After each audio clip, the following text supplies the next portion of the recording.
Cette deuxième journée de procès a été marquée par la longue audition du jeune meurtrier. Toujours aussi impassible, il répond aux questions, mais froidement, sans aucune intonation, nous confie un avocat.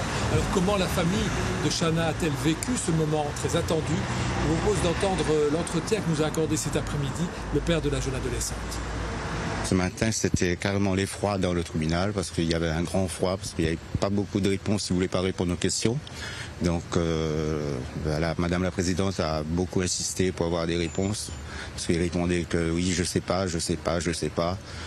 Et quand il a commencé à répondre aux questions, c'était d'une froideur que il y avait même le silence dans la salle. En fin de compte, ça faisait peur déjà. Donc, déjà de voir les conséquences, la façon qu'il dit les trucs. Non. Après, ça reste toujours rationnel parce que il veut pas trop dévoiler les trucs. Il dévoile à faire mesure. Il faut vraiment tirer les épingles des cheveux. En fin de compte, voilà. Ce qui est compliqué, voilà. Mais après, pour nous, ça fait beaucoup souffrir. Comme vous avez vu, mon ex est sorti aussi. Donc, parce qu'il faut subir, encaisser aussi.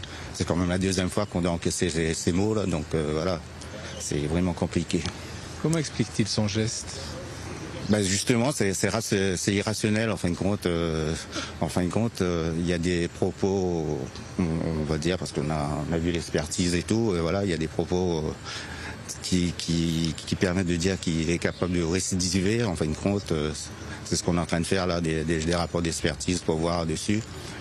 Mais il a quand même précisé qu'il est capable de le faire quand même. Voilà, donc ce qui paraît vraiment tracassant pour l'avenir en fin de compte. Voilà. Quand le père de Chana évoque une récidive, il fait allusion à des propos tenus pendant l'instruction par le jeune meurtrier qui disait qu'il voulait devenir tueur en série, qu'il regrettait d'ailleurs de n'avoir tué qu'une fois et qu'il recommencerait à sa sortie de prison. Des propos qu'il n'a pas répétés lors de son interrogatoire aujourd'hui, mais qui posent évidemment question quant au fait qu'il sortira un jour, qu'il retrouvera la liberté, puisque la peine maximale prévue par la Cour d'assises des mineurs est de 30 ans de réclusion criminelle.